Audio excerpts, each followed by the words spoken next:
Hola a todas, bienvenidas al podcast de Psicólogas para Psicólogas, un podcast de EUNIP y somos estupendas. Bueno, como ya sabéis, me imagino que habéis escuchado a lo largo de esta temporada de podcast que está ya a puntito, de hecho, de acabar. EUNIP es la Escuela Universitaria de Psicoterapia Integradora que nace desde Somos Estupendas y bueno, como ya lo sabéis, pero ya lo voy recordando también para que se vaya quedando en vuestras cabecitas, es como ese espacio formativo para compañeras de profesión, para psicólogas, formativo, de supervisión a nivel como más emocional también, para que en definitiva dentro de Somos Estupendas también tengamos ese huequito más profesional, más psicológico, más destinado, bueno, pues a lo que es cuidar de nuestra profesión y cuidarnos entre nosotras, ¿no? Y esto es EUNIP, esa escuela que os dejamos también por aquí debajo y en ella tenéis, pues, bueno, el máster que lanzamos en octubre, un montón de formaciones de supervisión. Bueno, en definitiva, ese huequito es vuestro huequito y espero que os guste si no lo conocéis. Y hoy estoy muy ilusionada de grabar el episodio que vamos a grabar. Estoy acompañada de una persona que tenía ganas de que estuviera ya aquí, porque ella es del equipo de Somos Estupendas desde hace ya bastante tiempecito, además del equipo presencial de psicólogas de Somos Estupendas. Ella es Ainhoa, así que bienvenida, Ainhoa, ¿cómo estás? Hola, muchas gracias. Pues bien, nerviosa, obviamente, porque siempre que hay que hablar un poco ante cámaras como, ay, Dios mío, pero muy contenta de poder hablar y poner encima de la mesa este tema. Total, este tema que es un temazo que de hecho fue también Ainhoa, junto con Rit, otra compañera del equipo, quienes nos lo propusieron a nosotras y me parece que tiene muchísima importancia, así que espero también de todo corazón que os guste y no solo que os guste, sino que también pues llene un poco el vacío que normalmente suele haber, por desgracia, dentro de todo este tema. Y este tema del que vamos a hablar hoy es la perspectiva antirracista en terapia. Siento que es todo un temazo y de hecho, pues eso, gracias también a Ainhoa por estar aquí hablando de ello y enseñándome muchas cosas. Yo ahora antes de grabar le decía a Ainhoa, yo vengo aquí solo para escucharte, para quedarme aquí como aprendiz y para que este podcast sea tuyo, así que yo ya a partir de ahora me silencio y el resto de media hora, 45 minutos vas a hablar solo tú. Es broma, yo estaré aquí para acompañarte, así que eso, gracias. Y para empezar un poco este episodio, pues yo empezaría por el por qué es importante, ¿no? Por qué es importante adoptar como esta perspectiva antirracista en terapia. Vale. Bueno, yo creo que es como más fácil responder esta pregunta si hacemos un paralelismo que todas vamos a entender. Es como preguntar por qué es importante, por qué es necesario tener una perspectiva de género, ¿no? Entonces, al igual que el patriarcado se consolida a través de actitudes machistas que generan un impacto emocional en las mujeres, ¿no? Que hay que tener en cuenta cuando las pacientes vienen a hacer terapia, la supremacía blanca a través del privilegio blanco perpetúa acciones racistas que afectan a nuestra salud mental y que por desgracia, muchas veces, cuando las personas racializadas, yo incluida, vamos a terapia, esto es un tema del que no se habla, ¿no? Y se da por supuesto que aquí no ha pasado nada y no hemos vivido ninguna actitud racista. Entonces, cuando hablamos de perspectiva antirracista, no es lo mismo que decir no racista. Beverly Tatum hace una comparación con una cinta transportadora que yo creo que es como muy fácil de entender, que dice que cuando estamos un poco en la sociedad, viviendo en el día a día, es como si fuésemos en una cinta transportadora que opera dentro de unas prácticas, comportamientos y mensajes culturales. Entonces tú te dejas llevar, ¿no? Tú vas andando por esa cinta transportadora y hay fuerzas que no están dentro de tu control, pero tú vas participando en el proceso. Cuando tienes una perspectiva no racista, puede que no estés prestando atención, puede que estés quieta en esa cinta transportadora, pero igualmente te lleva hacia adelante, ¿no? Esto sería un poco el paralelismo cuando les decimos a los hombres que cuando están en grupo y tienen actitudes machistas, se quedan callados, ¿no? Es como, bueno, pero yo no he dicho nada. Ya, bueno, pero es que no has dicho tampoco nada al respecto ni nada contrario. Entonces, una actitud antirracista sería aquella persona que cuando va en esta cinta transportadora se para, se da la vuelta y camina activamente hacia el otro lado, ¿no? Una actitud o una perspectiva antirracista no es pasiva, sino que yo voy haciendo algo al respecto, ¿no? Y sobre todo como psicólogas un poco es ponerlo encima de la mesa, ver también, pues yo qué sé, en técnicas, en cosas que yo pueda estar utilizando, si hay matices o hay toques racistas, el revisarse mucho sobre todo desde este privilegio blanco, que yo sé que muchas veces cuesta, ¿no? Y con Riti lo hablábamos, que muchas veces es como que a las personas blancas cuesta decir, bueno, soy blanca, y es como, sí, ¿no? Y tienes esos privilegios. Entonces, si lo entendemos un poco como nos pasa con el machismo, a los hombres también les cuesta ver que realmente hay un patriarcado, que tienen unos privilegios. Entonces es lo mismo, ¿no? Sería un poco esto. Ujú. Bueno, me ha parecido como súper interesante como esa diferencia entre justo esa perspectiva no racista y esa perspectiva antirracista. Me ha parecido súper interesante y además siento como que em, hay como esa diferencia en cuanto a lo que te posicionas, ¿no? En cuanto a lo que ves a la otra persona, como que puede haber bueno, no sé si como muchas heridas, ¿no? Que tengan que ver como con formar parte de este colectivo. Corrígeme, por supuesto, no, si a lo largo del podcast digo algo que desde mis privilegios como persona blanca no estoy diciendo bien, por favor, ¿eh? Em, pero siento como que si solo nos quedamos con que esta persona, una persona racializada, venga a terapia como desde la ansiedad, desde cualquier tipo de herida o de síntoma, aunque a veces profundicemos para llegar como a la base del iceberg, ¿no? Como siempre hacemos, que tenga que ver con el trauma, con lo que te ha ocurrido en la infancia, con un montón de factores, si estamos obviando ese factor como más estructural o más sistemático, es como que, es que te estás dejando como una parte muy importante que sin duda puede estar ahí como denominador común o como esa raíz gruesa de ese árbol que luego se ha ido manifestando como en muchas otras cosas, ¿no?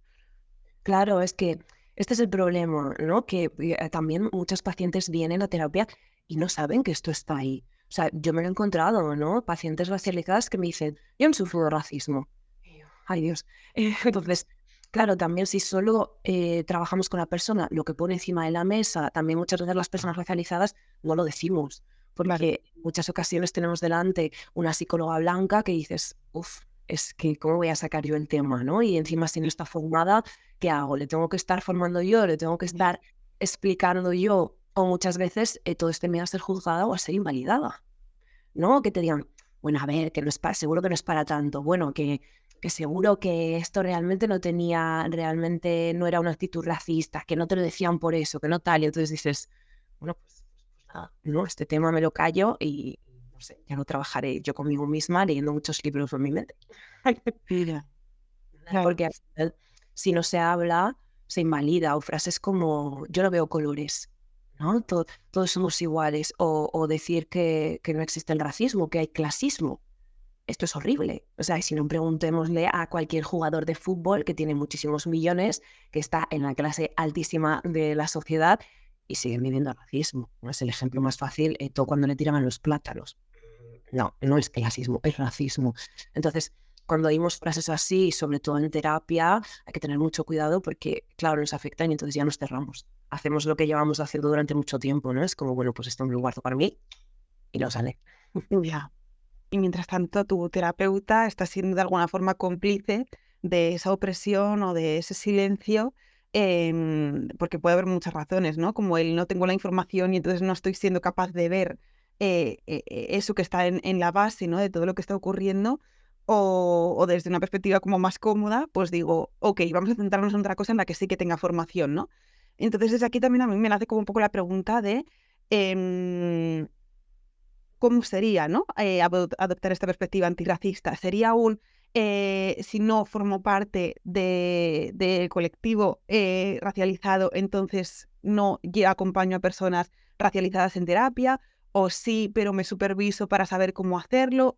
¿Cómo crees que tendría que ser esto?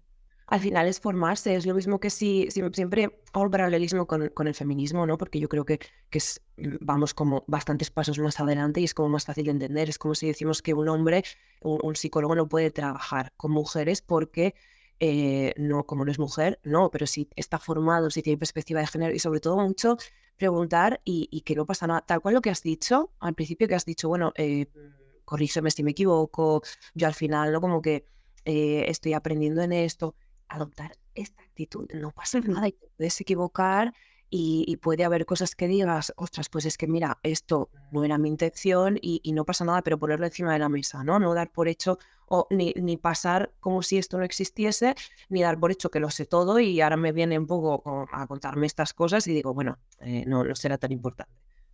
Ujú, claro. Sí, yo siento que tiene también un poco que ver con esto, ¿no? Con hacerte cargo y responsabilizarte también de eso que vas a trabajar o de cómo lo vas a trabajar o de qué es lo que vas a hablar. Y esto, o sea, ya no solo como en la terapia, ¿no? Sino lo pienso como, me lo invento en un post de Instagram, de repente, ¿no?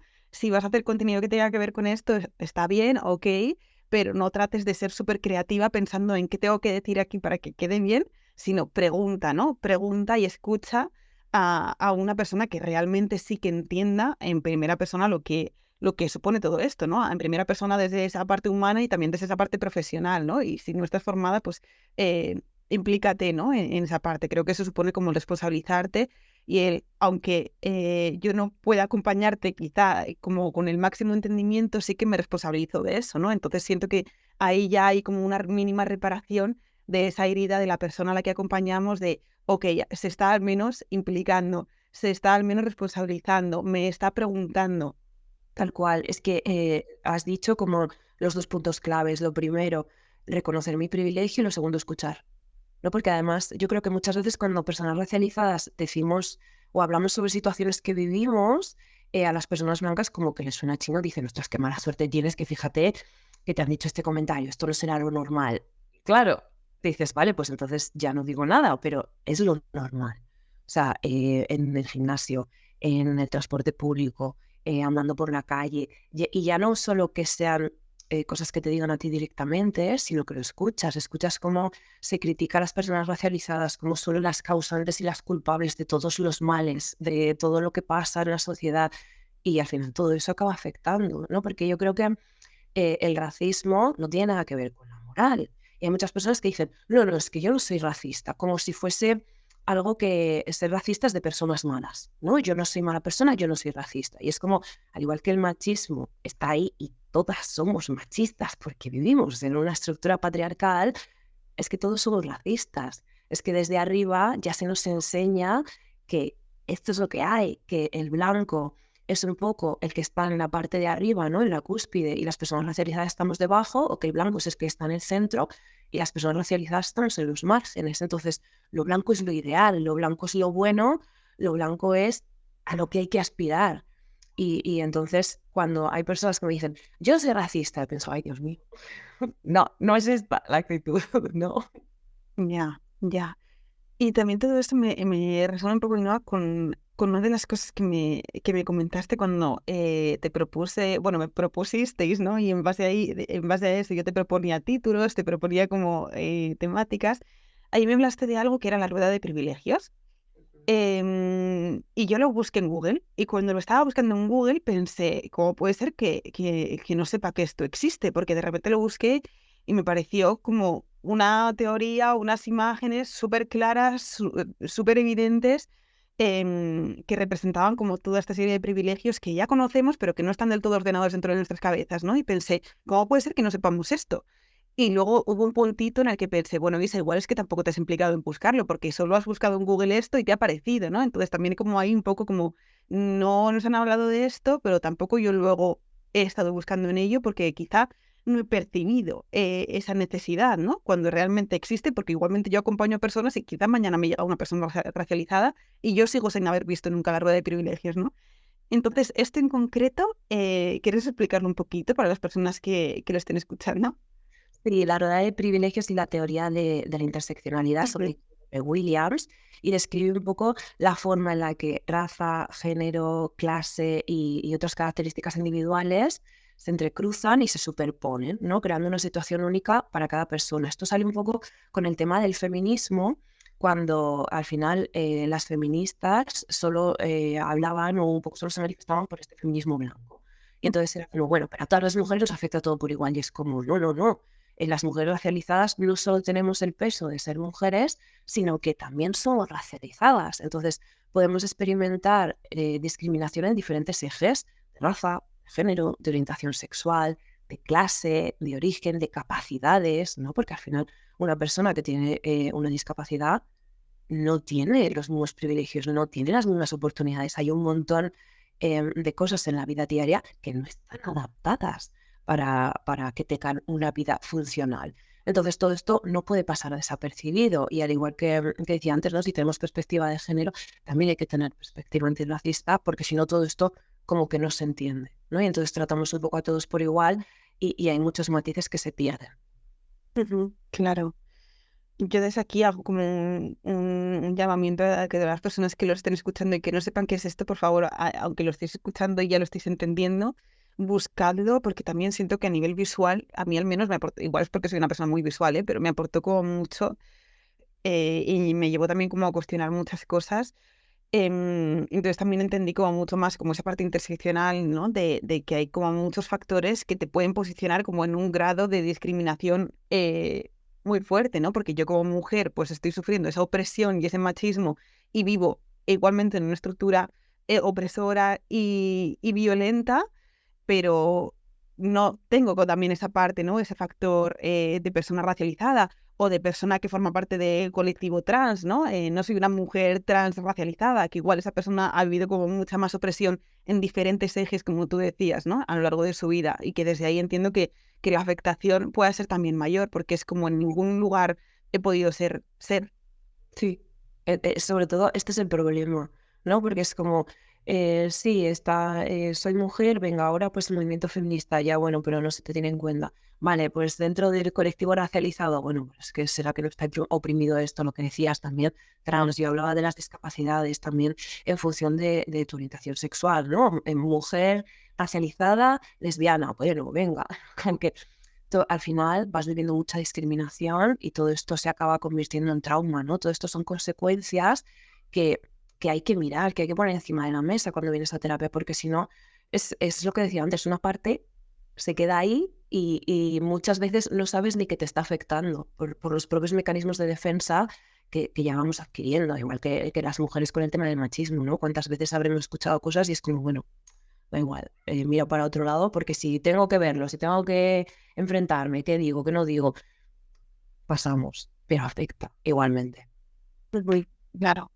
Y aquí, ¿cómo afecta, no? Si empezamos como ya un poco más esta pregunta de cómo afecta el racismo, ¿no? En la salud mental, porque, claro, es eso, es como ha sido un factor que en muchas ocasiones, quizá en terapia, estamos pasando como por alto, y sin embargo que puede estar como en la base de muchas de las heridas que puedas tener, ¿no? Entonces, ¿cómo esto te está afectando a nivel de salud mental? Pues una de las cosas que te decía ahora era Mm. cuando pasamos por una situación de discriminación racial, invertimos mucho tiempo, mucha energía emocional en gestionar el impacto que nos genera, pensando si responder o no responder, porque si respondo, entonces ya soy la típica que fíjate, que piel más sensible, que es que no se puede decir nada, ya vienes aquí con tu discurso, que yo no soy racista y fíjate, como que muy pocas veces se escucha. Y si no digo nada, me siento mal conmigo misma porque no me he defendido, porque me he invalidado, porque otra vez estoy dejando pasar algo por alto. Y esto nos genera también un poco el estar en constante situación de alerta, Ujú. de dónde va a venir, cuándo me van a decir algo, cuándo. Entonces, muchas veces nos vamos protegiendo, vamos poniendo mucha distancia, entramos en muchos mecanismos de defensa de disociación, de desconexión, de ir como por el mundo de forma un poco más evitativa, porque claro, yo ya sé que por algún lado me van a rechazar. Entonces yo ya pongo esta distancia, te rechazo de primeras para que no me rechaces tú a mí. Esto es algo que vemos muchísimas veces, la soledad, ¿no? La poca conexión con la red de apoyo. Porque si, por ejemplo, si eres una persona racializada, pero vives un poco rodeada de personas blancas, ¿cuándo hablas de este tema? ¿Con quién hablas de este tema? Es como que vas plantando semillitas, vas pasando información, pero al final como que no terminas muchas veces de sentirse entendido. Y ya no hablemos de personas adoptadas, de personas que han migrado. Encontrar una red de apoyo muchas veces es muy difícil. En lo que decía antes, el miedo a ser señalada, el miedo muchas veces a destacar, que lo que hace es que queramos pasar desapercibidas, ¿no? Como no quiero molestar. Esta creencia está muy implantada muchas veces en nosotros, que no quiero molestar, no quiero que se me señale, porque además, si se me señala, muchas veces el comentario es, ves, racializada tenías que ser, o eres igual que los no sé el qué, ¿no? Como que ya entras a ser partes y te señalan de lo malo, cuando tú intentabas pasar desapercibida, ¿no? Muchas veces, como que lo hablaremos un poco más adelante con la parte del trauma, pero queremos ser blancas, porque al final es lo que quiero, ¿no? Como ser integrada y ser parte de lo que se supone que está bien. Síndrome de la impostora, enorme, constante, ¿no? Si decíamos que este tema se ha hablado muchas veces de Somos Estupendas, que a las mujeres nos cuesta mucho más, ¿no? Que para demostrar las cosas tenemos que hacer muchísimo más. Una persona racializada, el doble, el triple, porque ya se espera que no vaya a conseguir nada, ¿no? Entonces, cuando nos dicen, no, por ejemplo, cuando propusimos, Riti me decía, no, bueno, es que tenemos que proponer algo, tenemos que hacer algo, también era como esta parte de, uy, pero yo voy a hablar de esto, yo sé hablar de esto, madre mía, pero yo qué sé sobre esto, y era como, a ver, ahí no eres una persona racializada. Entonces, síndrome de la impostora en muchísimos momentos. La culpa está ahí metida porque al final, por ser como eres, simplemente por tu color de piel, seas de la forma que seas en cuanto a tu personalidad, vistas como vistas, del color que tú eres, ya es malo. Entonces ya hay como esta culpa que tenemos muy metida, porque sí, porque estructuralmente la sociedad nos lo pone. Luego, al igual que te decía, que tenemos como esta parte de no molestar, por otro lado tenemos el black excellence, ¿no? Que sería como esta sensación de que tenemos que ser personas modélicas, ¿no? A la hora también de hacer de este podcast, era como, tengo que decirlo todo bien, porque hay muy pocas personas racializadas que tengan este espacio, que puedan hablar en este podcast, entonces soy como la que representa, tengo que decir las cosas bien, tengo que hablar con conciencia, y es una presión y un agobio constante que tenemos encima. Porque claro, es como que estamos representando al grupo racial. Entonces es muy difícil, hay como muchas cosas que nos afectan y sobre todo como que uno de los problemas que yo he visto, ya no solo con las pacientes, sino conmigo misma, es que muchas veces no eres consciente.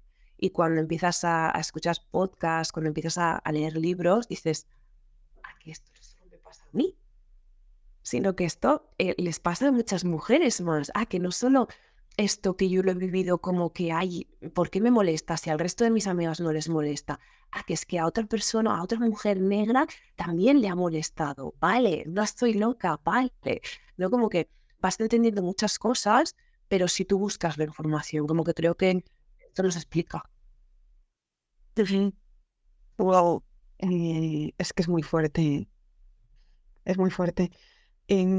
También pensaba, es que además, bueno, me he quedado como enganchada también una de las cosas que has dicho, que era es que queremos ser blancas, ¿no? Es como que ya no solo recibes ese rechazo por parte de un sistema entero y de una sociedad entera, sino que ese rechazo también acaba siendo totalmente introyectado por ti misma, hacia ti misma, ¿no? De no está bien como soy, de no encajo, porque este pintalabios no me queda igual que a ella, porque esta ropa no me queda igual, porque no puedo tener este pelo, ¿no? O sea, es como no está bien esto que estoy siendo.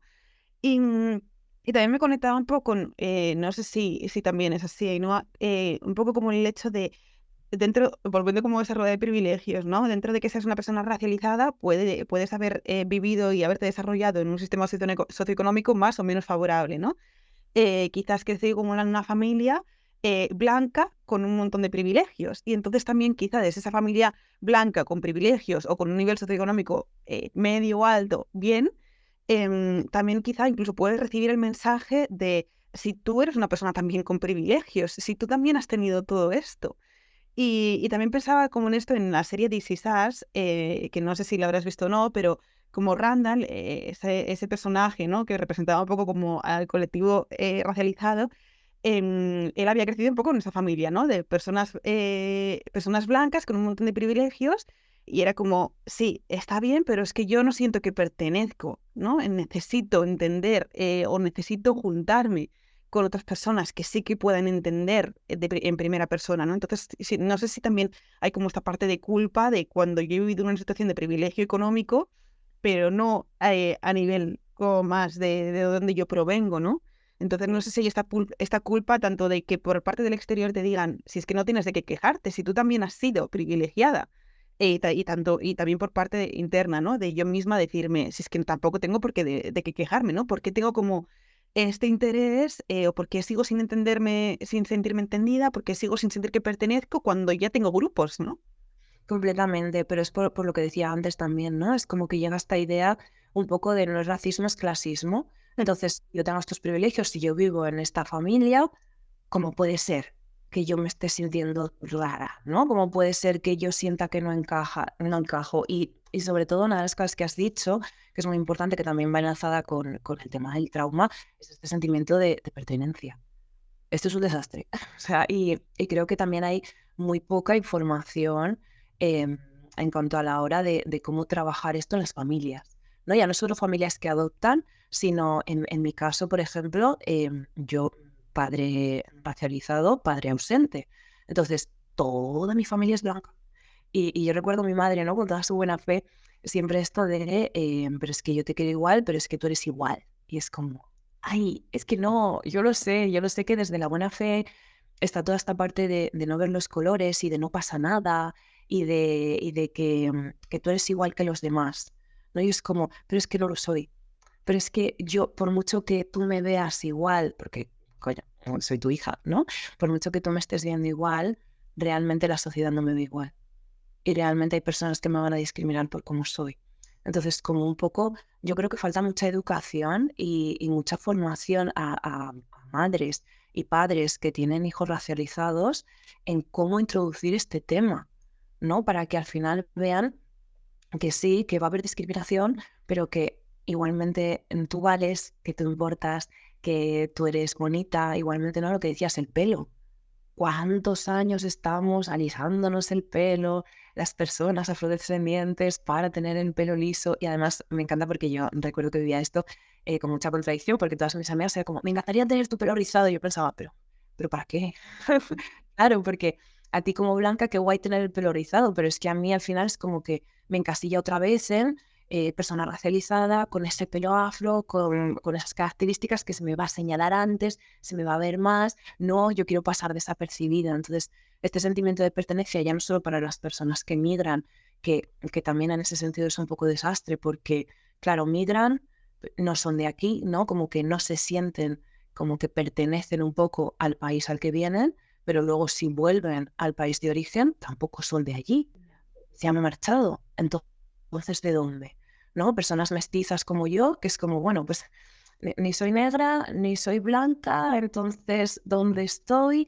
Como que todo esto afecta mucho y un poco como lo que decías en la serie, si no tienes personas con las que hablarlo, todo esto es un conflicto, un debate interno que vas teniendo, que no sabes muy bien dónde ponerlo, que no tienes ni idea de si alguien más se siente así y que también cuesta como mucho verbalizarlo, porque claro, tú lo hablas con las personas blancas de tu alrededor y te dicen, ¿pero qué dices? Pero si eres alguien más de la familia, ¿no? Y esto me lo han dicho amigas mías, pero si ya se me olvida que eres negra, si tú estás ablancada. Y esto es algo positivo. Y es como, ¿qué? Difícil. Claro.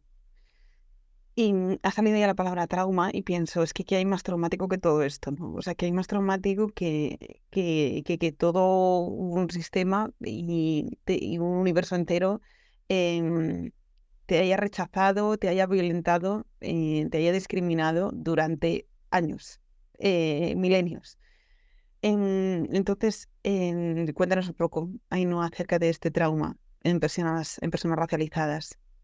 Yo me gustaría coger un poco un ejemplo que puso June cuando hiciste el podcast de apego y trauma, que Ujú. decía, ¿no? Como que diferenciaba la T mayúscula y la T pequeña, ¿no? Entonces, muchas veces cuando hablamos de racismo, como que la gente siempre se va a la T grande, ¿no? A como las situaciones más extremas, hablamos, ¿no? De como grupos más extremistas y como que eso, cuando las personas racializadas vienen a la terapia es como más fácil de trabajar, ¿no? Pues me pasó esto, es como algo que se ve mucho, además se ve que ha habido unas consecuencias, un antes y un después, lo pongo encima de la mesa. Pero al final, las test pequeñas, ¿no? Que sería, que Juni decía que eran como estas piedras más pequeñitas, son estas en las que nos tenemos que fijar, porque al final llevamos tantas encima con todo esto que veníamos hablando a lo largo del podcast de hoy, que pesan mucho más que una piedra más grande que sería esa T grande. Entonces, cuando hablábamos un poco de todas estas consecuencias que tiene el racismo, serían estas piedrecitas que muchas veces se nos enseña también a no ver o a decir, bueno, sí, están ahí, pero tú no les hagas caso, pero van pesando, van dejando ese pozo.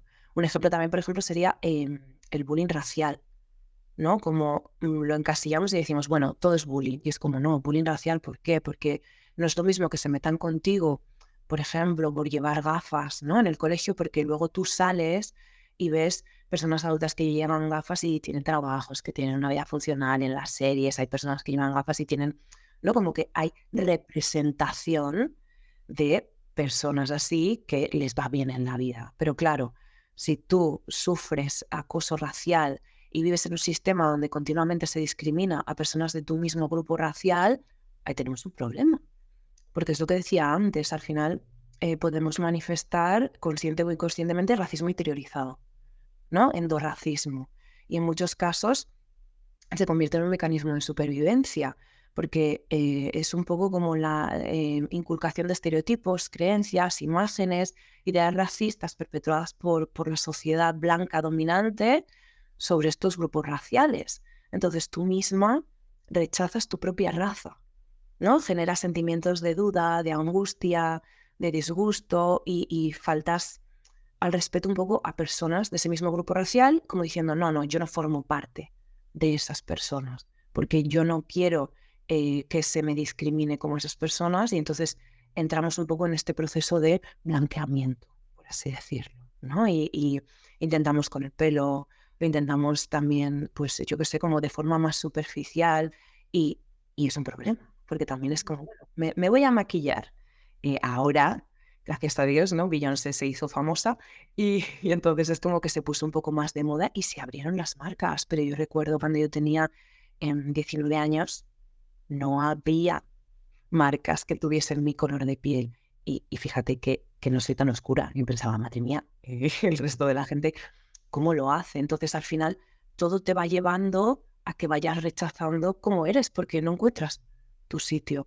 Entonces esto es algo que hay que trabajar y que hay que poner encima de la mesa, porque muchas veces no eres ni consciente y es un mecanismo de defensa que has ido adoptando para ir sobreviviendo, para que no se te vea tanto, para que estés más adaptada, para que no se te señale, y entonces es como que puedas vivir un poco más tranquila, pero vivir tranquila rechazando como eres. Uf, hay como mucho conflicto ahí.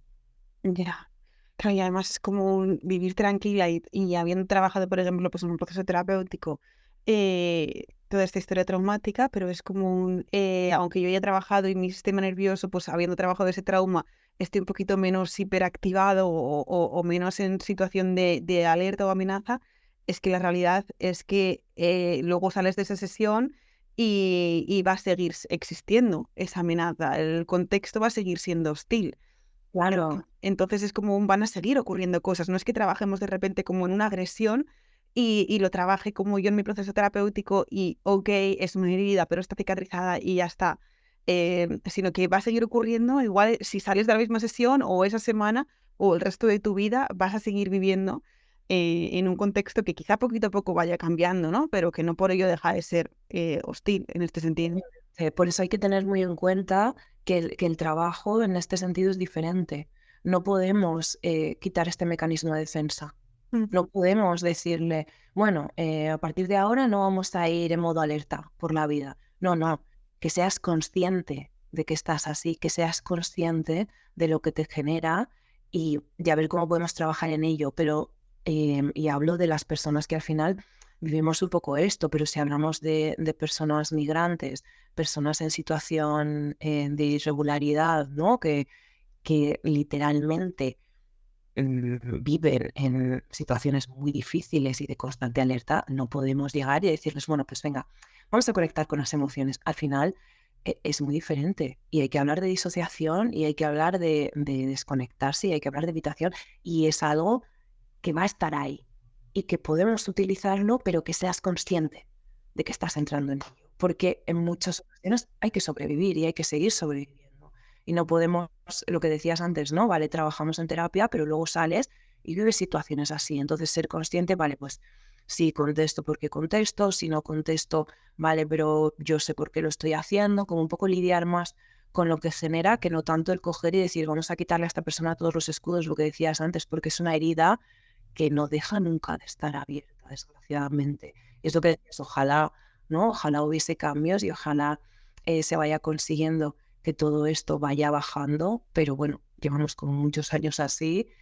Hay que trabajar con estas pacientes no para que de repente ahora todo se quede, ¿no? Como un poco más allí en el pasado y ahora vamos a ir en presente. No, no, que sigue pasando en el día a día. Entonces sí que el trabajo en ese sentido es diferente y tenemos que tenerlo en cuenta, ¿no? Al final tampoco estamos diciendo o tampoco estamos hablando de algo tan raro, sino que lo que estamos diciendo es mira a la persona que tienes delante, ¿no? Mira a la persona que tienes delante y en función de sus circunstancias, mira a ver qué trabajas. Y no cojas e intentes meter, ¿no? Como todo un modelo que has visto que sí que funciona con personas no racializadas, porque no.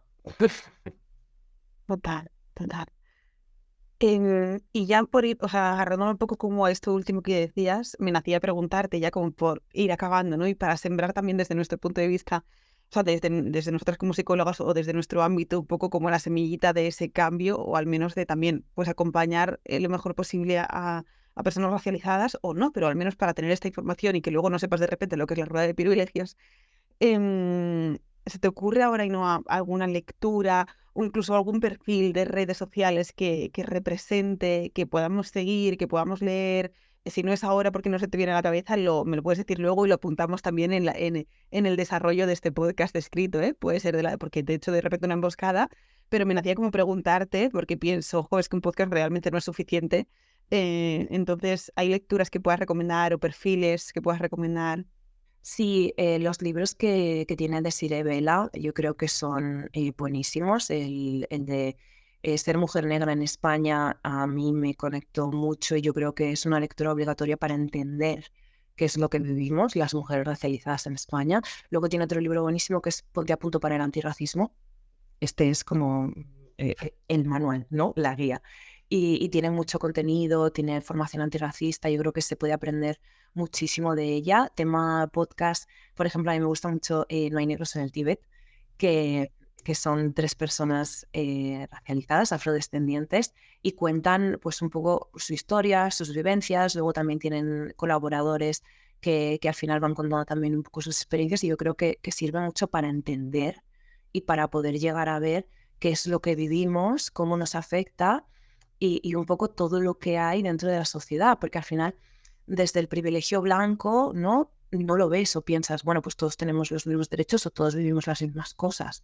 Entonces, cuando escuchas a personas racializadas, cuando escuchas discursos y escuchas sus narrativas, dices, ah, vale, que es que esto pasa. Ah, pero ¿cómo puede ser que os pasa esto? ¿Cómo puede ser que haya gente que siga pensando así? Es como, claro, si es que de esto tampoco se habla y pocas veces se dice, oye, mira, esto no. Entonces, yo creo que sería como una buena forma de empezar. Hay como muchísimos libros, muchísima gente que ahora está hablando sobre este tema y yo creo que también otra cosa muy importante es apoyar, ¿no? No solamente, bueno, pues me informo un poco, busco sobre Google, sino también apoyar a personas racializadas que están haciendo todos estos proyectos. Entonces, yo creo que muy importante también como terapeutas el escuchar lo que decía antes, ¿no? Por mucho que haya momentos que os podáis sentir atacadas o interpeladas, ¿no? Las personas blancas, validar, validar lo que la persona te está diciendo, porque lo has sentido así, porque esto pasa, por muy raro que os suene, por mucho que os suene a, bueno, esto es una cosa que le pasará muy de vez en cuando y fíjate, ahora me saca el tema. No, no, no, es que nos pasa constantemente, o sea, todas las semanas o incluso todos los días vivimos situaciones de racismo, ya sea sobre todo lo que decía, ¿no? Como un poco más estos micro racismos, que siempre digo que de micro no tienen nada, pero es un poco como este racismo más sutil, eso está ahí. Entonces, el validar, el escuchar, el intentar formarnos más sobre esto, yo creo que es muy necesario y lo agradeceremos mucho a las personas racializadas porque como que un poco hablando, el discurso común es, sí, he hecho terapia, pero mi terapeuta era blanca y en ningún momento sacó este tema. Y bueno, pues ahí está. Eso en el mejor de los casos, ¿no? En el peor de los casos ha sido un desastre, me ha confrontado, me ha dicho que esto no es racismo, que igual es que voy yo por la vida a la defensiva. Esto ya... desastre. Total. Vale, pues gracias, Ainhoa, por haber cogido este espacio y haber hecho de él algo tan bonito. Yo pues venía a escuchar y aprender y eso he hecho. Me alegro muchísimo de haber creado este espacio y siento que tenemos que escuchar más y crear más esos espacios. Así que yo me apunto también como todas estas ideas del podcast, de las lecturas, para también tenerlo como muy en cuenta. Y es que solo gracias. Gracias por mi parte y estoy segura que también que es un gracias en nombre de muchas de las personas que lo vayan a escuchar. Así que para mí ha sido un placer estar aquí contigo. Sé que podríamos hablar mucho más de esto y sé que tienes mucho que contarnos y que contarme, pero bueno, yo creo que este ratito ha aportado unas cuantas cosas, ¿no? Muchas gracias a ti, Isabel, y bueno, sobre todo gracias por darnos este espacio y dar la oportunidad de poder hablar de este tema que yo creo que estaba como dejado en un rincón y viene muy bien ponerlo encima de la mesa. Así que gracias a vosotras. Totalmente. Pues gracias. De hecho, es que eso para mí ha sido un placer y yo creo que ya nos quedamos como en la cabecita que este espacio no puede ser solo un rinconcito de podcast. Así que bueno, espero que las personas que lo hayáis escuchado también os haya aportado tanto como a mí o más. Lo espero de todo corazón. Y bueno, nos veremos en el siguiente episodio dentro de 2 semanas. Gracias como siempre por escucharnos, por estar ahí, ya sabéis que nos podéis mandar las sugerencias que tengáis, que todo eso también pues es escuchado. Así que eso, gracias de nuevo por el apoyo. Gracias Ainhoa por este ratito de compartir y enseñar. Y lo dicho, nos vemos dentro de 2 semanas en el siguiente episodio. Ya faltará poco para Navidad y faltará poco para que se acabe la temporada. Así que bueno, un placer de nuevo. Un abrazo súper grande. Igualmente, un abrazo. Chao.